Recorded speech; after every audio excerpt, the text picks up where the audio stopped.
Prima step per incentivare i giovani all'uso della differenziata, ma non solo i giovani, i tanti presenti questa sera a San Leone. Sì, noi abbiamo scelto di fare 3 serate molto diverse l'una dall'altra proprio per provare a parlare con tutti.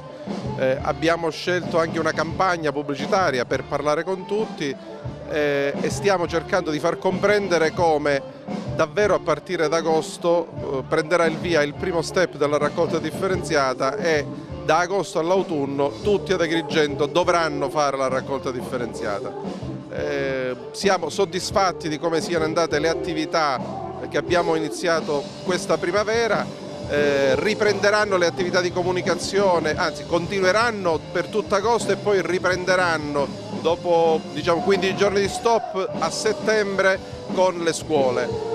La prossima stagione infatti la campagna di comunicazione e sensibilizzazione si concentrerà soprattutto nelle scuole e quindi riprenderemo già dalla metà di settembre e concluderemo con ogni probabilità nel periodo di Natale.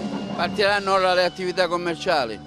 Partiranno subito le attività commerciali perché ci consente questo di poter partire subito, quindi con estrema facilità, ma raccogliere grandi quantità di rifiuti. Basti pensare qui a San Leone quanto umido e quanto vetro producano le pizzerie e i ristoranti per comprendere come questo primo step sia lo step più importante. Ripeto, perché è più facile da organizzare, ma anche perché è quello più significativo dal punto di vista quantitativo. Questa sera si conclude questa rassegna che ha avuto come finalità quella di avvicinare i giovani soprattutto e i cittadini di Agrigento alla problematica del sistema di raccolta porta a porta.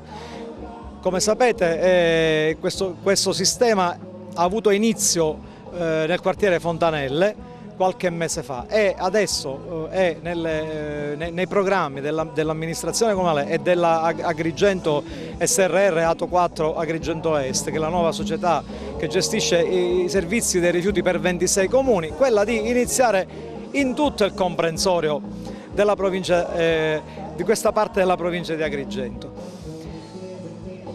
I concerti hanno questa finalità, quindi di dare dei messaggi positivi sulla necessità del recupero dei rifiuti, non più rifiuti sotterrati in discarica, ma bensì rifiuti che possono essere reimmessi nel circuito della carta, della plastica, del vetro, del legno. Sono concetti importanti, basilari, a cui noi perveniamo per ultimi nel nostro bel paese, nella penisola italiana.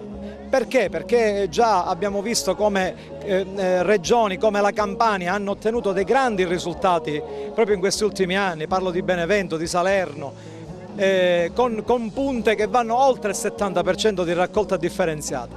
Quindi la scommessa è no alle discariche in Sicilia, se possibile no ai termovalorizzatori in Sicilia, sì a una raccolta differenziata spinta che possa portare il rifiuto di tipo umido ad essere trasformato in compost e quindi a essere riutilizzato